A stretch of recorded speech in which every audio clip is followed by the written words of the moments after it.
What's up, folks? This is Ref Bari, Brown University physics graduate student. Today, I welcome you to the next episode of Quantum Field Theory. So today's episode is going to be very exciting. First, I'm going to give you a motivation for why we need quantum field theory in the first place. Previously, we just jumped into the Klein-Gordon equation, but today I want to give you a special relativistic motivation for why classical non-relativistic quantum mechanics fails, because it violates the laws of causality. And then we're going to go ahead and derive the Euler-Lagrange equation, not for particles, but for quantum mechanical fields. And we'll also take a look at the Hamiltonian for a quantum mechanical field. So let's dive right in.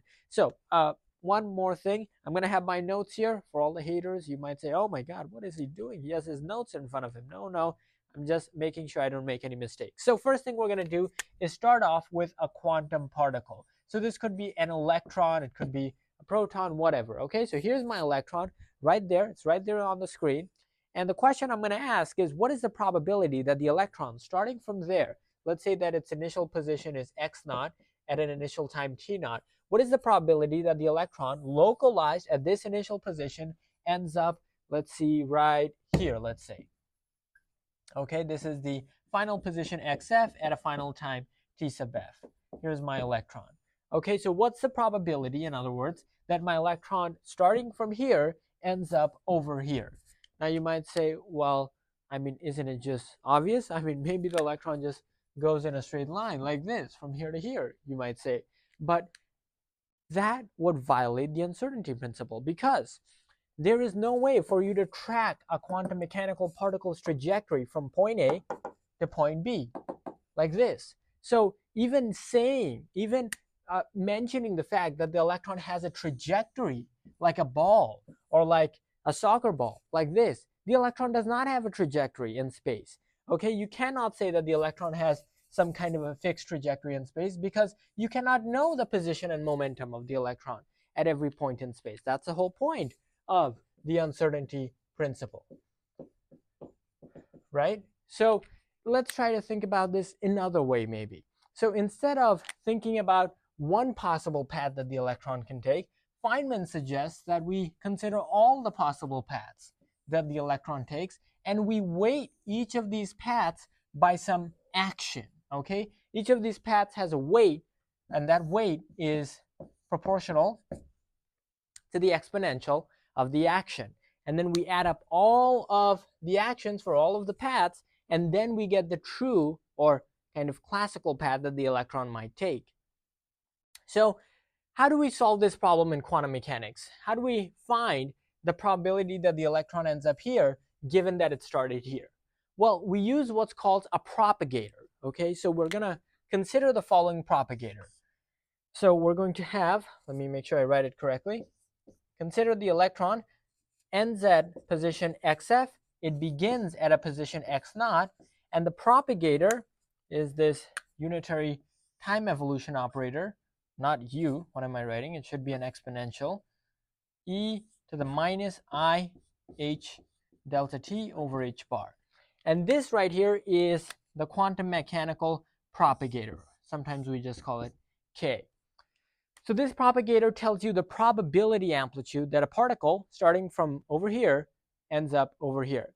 Now, the wave function of the electron, just so you can have a visual, intuitive picture, the wave function of the electron starts out localized over here. You can kind of imagine it as maybe a Gaussian function, a very steeply defined Gaussian function right here at the initial position. And then as you move forward in time, the wave function of the electron spreads out. Okay, the wave function becomes delocalized, decentralized, and the electron's wave function kind of gets smeared out, pancaked all over space. And only a part of the electron's wave function ends up in this localized final position, x sub f. So if we want to know how much of the electron's wave function ends up over here, then what we have to do is calculate this probability amplitude using the propagator. Okay, so how do we do this? Well, then first thing we're going to do is expand this out in integral form. How are we going to do that? Well, I'm going to exploit the identity relation in quantum mechanics, which says that the momentum basis forms a complete set, a complete eigenbasis. So if I take the outer product of all the momentum bras and kets, then I should get the identity. In fact, you can do this with basically any orthogonal operator, including position, and you should get the same thing. So if I go ahead and exploit this momentum identity operation, let's put it over here. Let's use it over here. So I'm going to put down the integral sign. Okay, that's good. And then I'm going to integrate over momentum.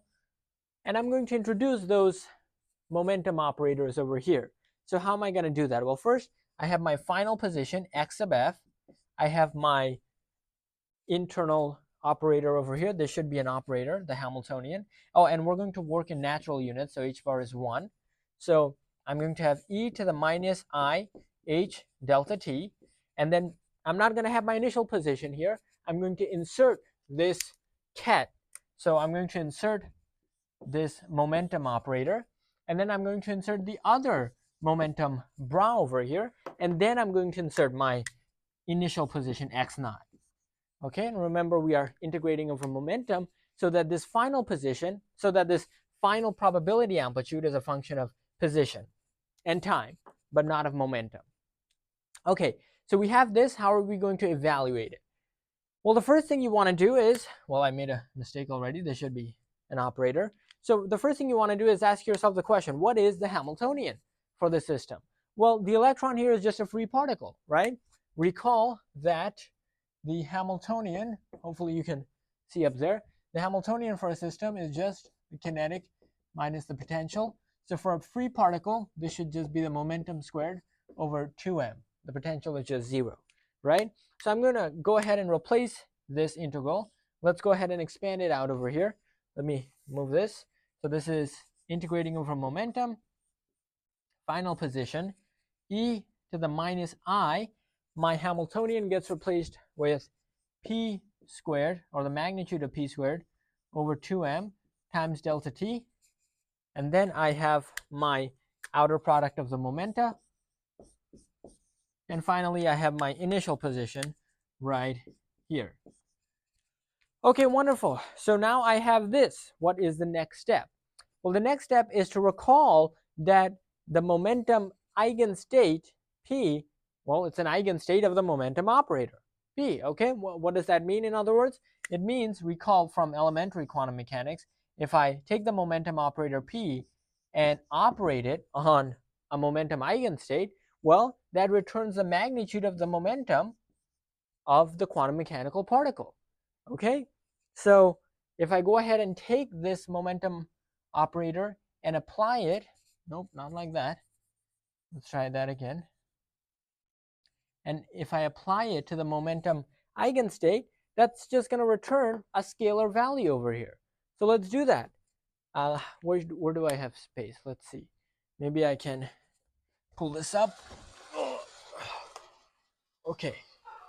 So hopefully you can still see the end of the where we left off. So we can take off from there. So I have my integral. Let's see. My integral over momenta, integral of dp.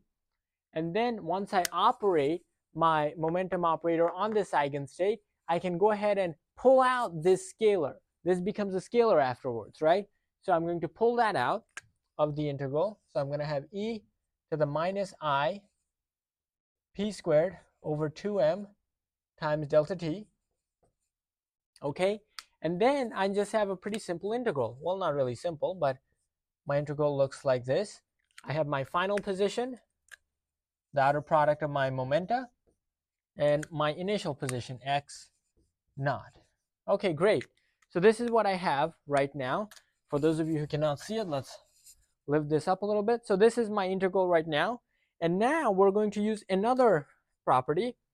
Not really a property, but this integral. Oh, this marker sucks. So let's use this one.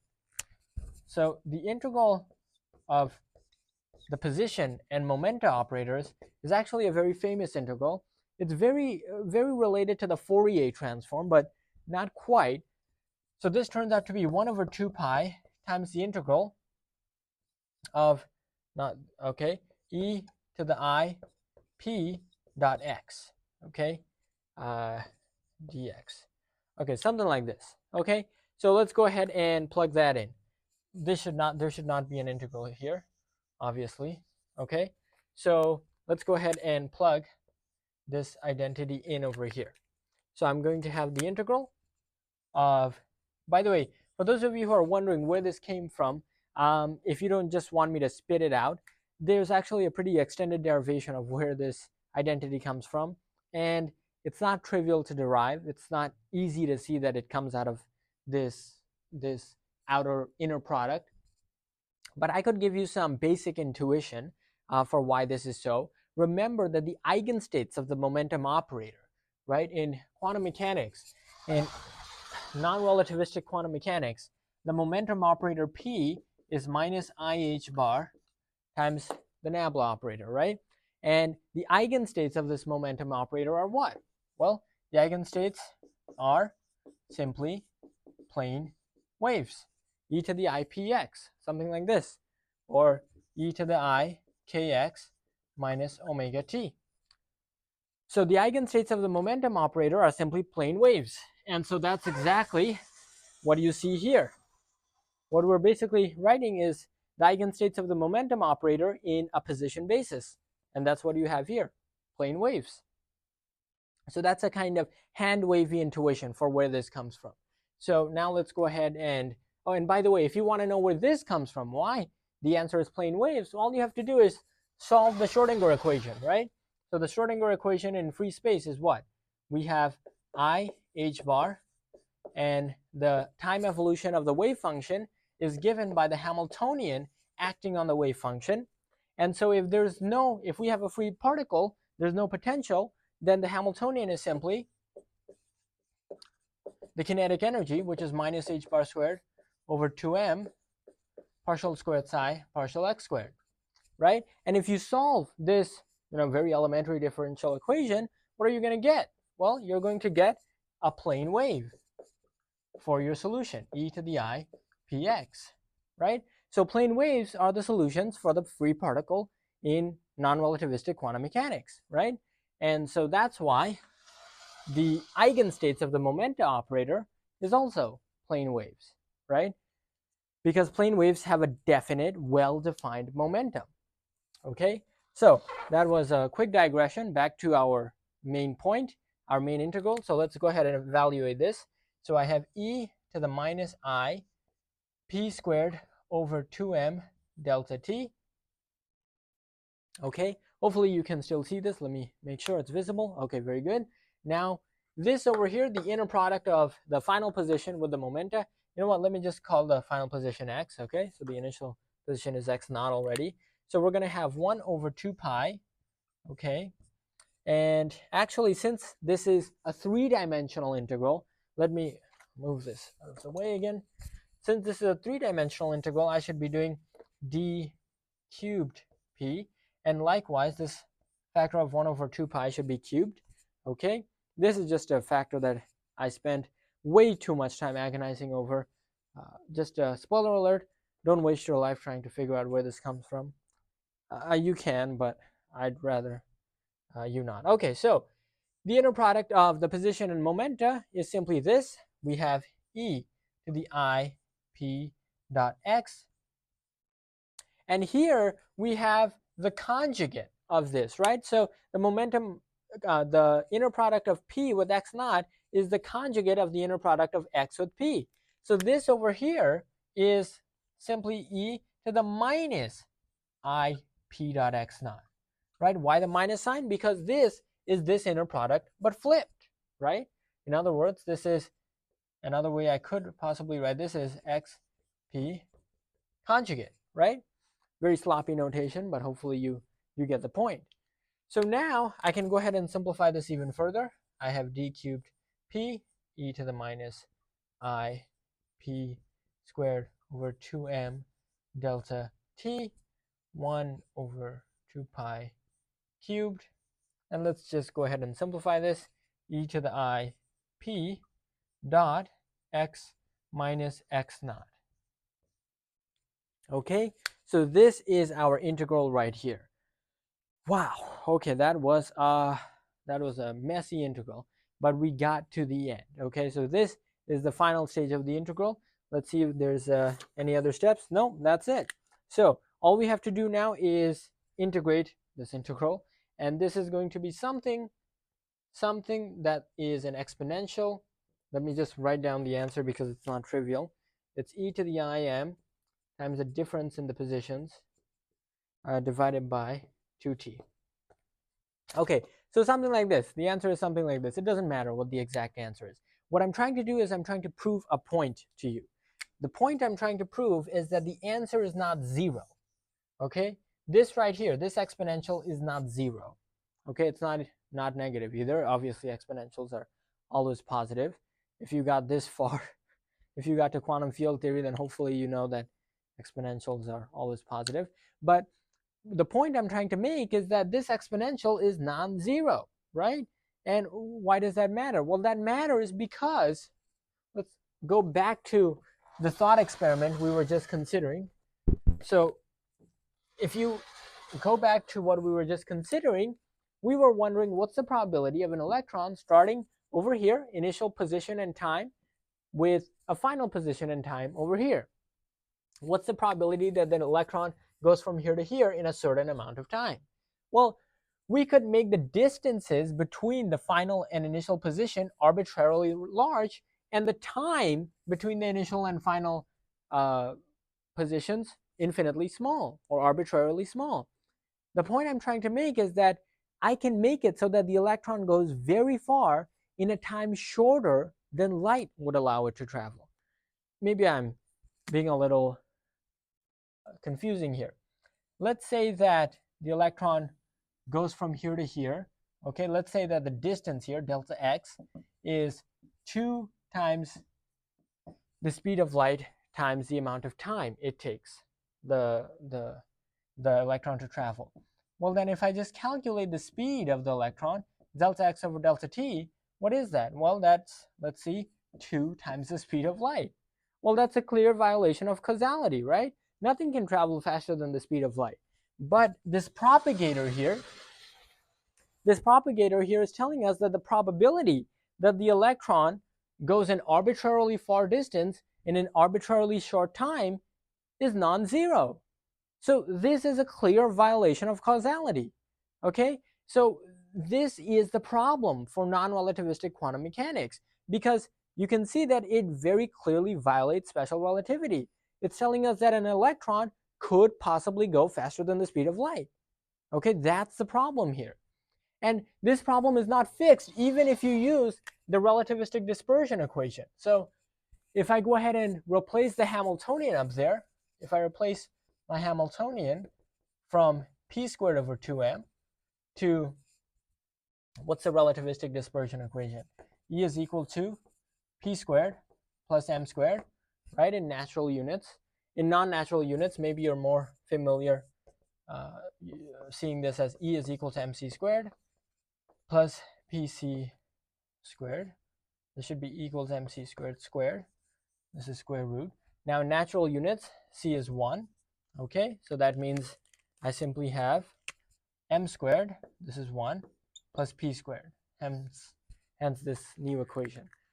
So if I go ahead and replace the Hamiltonian with this new dispersion relation for relativistic energy, is that going to fix the problem? Well, let's see. So if I go back up here, then all I have to do is change the Hamiltonian here. So my new integral for the propagator is going to be, here's the final position, e to the minus I.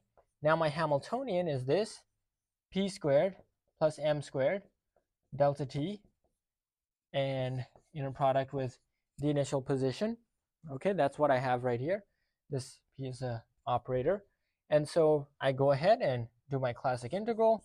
The propagator is equal to x e to the minus p squared plus m squared delta t, and then I have my momentum identity inserted over here. There should be a d cubed p, so hopefully I don't forget that before I write down the integral, over 2 pi cubed. Okay, very good. So what do you see here? Well, this integral is also going to evaluate out to something that's non-zero. What is it exactly? Let me write it down. This is not trivial, so I'm not going to derive it. You have to, in fact, use Bessel functions for this, which I will not waste my life trying to do, because the point of this integral is not that you can solve it. The point is that this integral is not zero.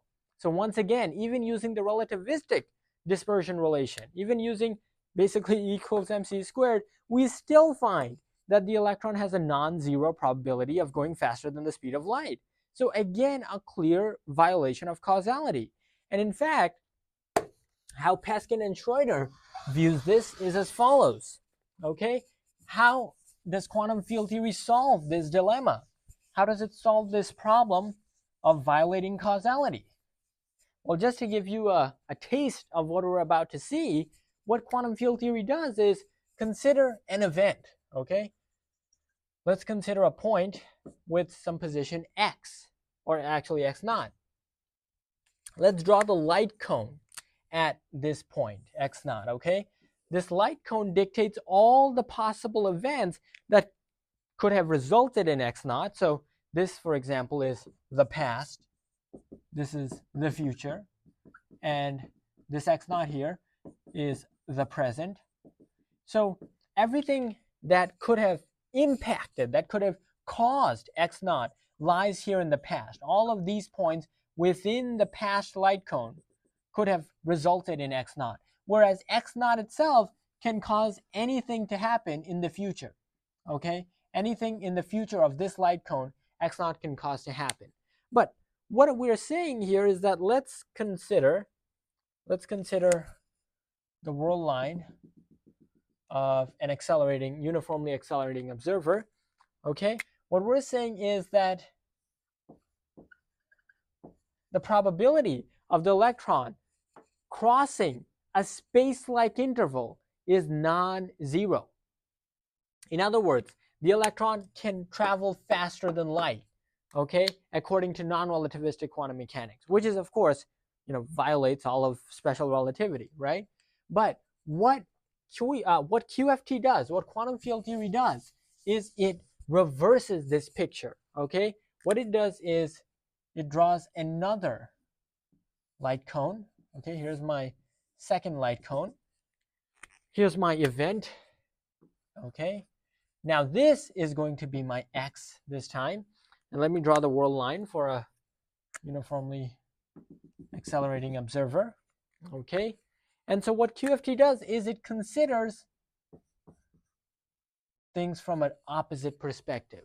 Okay, if you switch reference frames, if you make a Lorentz boost, if you boost to a different reference frame, then what you see is that instead of the electron propagating from x naught to x, you see an anti-electron, you see a positron, you see the antiparticle of the particle going from x naught to x. So basically what this does is that the amplitude, the probability amplitude for the electron propagating from x naught to x is exactly canceled out by the probability amplitude of the positron propagating from x naught to x. So when you add up these two probability amplitudes, you get a big fat zero, as you would want, as you would expect. So basically, the big contribution of quantum field theory is to introduce the idea of antiparticles, whose probability amplitudes exactly cancel out the probability amplitude of the particle. And so now the electron can no longer violate special relativity. It can no longer go faster than the speed of light. So that's the big idea. That's why we need quantum field theory. And in the next episode, we're going to dive deeper into this idea.